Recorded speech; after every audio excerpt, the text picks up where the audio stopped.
नमस्ते दोस्तों, मैं कुसुम लोकगीत यूपी 70 से आप लोग के सामने एक औशानी मैया की गीत गाने जा रही हूँ। आप लोग को कैसे लगेगा कमेंट बॉक्स में अपनी राय जरूर देना और अच्छा लगे तो दोस्तों लाइक शेयर सब्सक्राइब करना।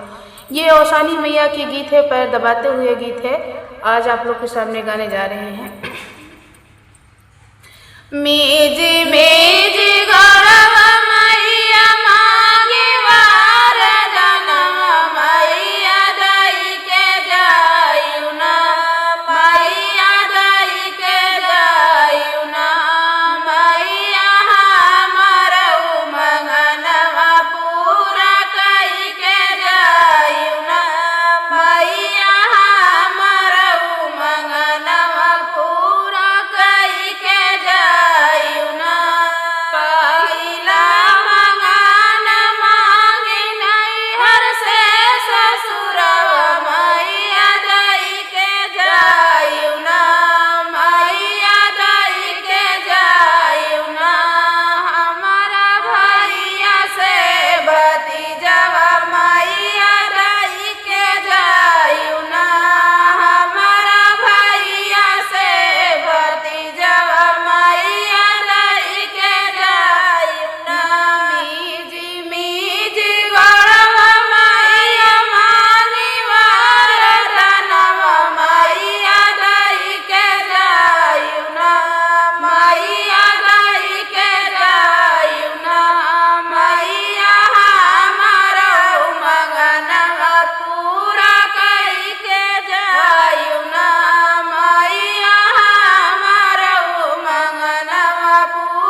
माई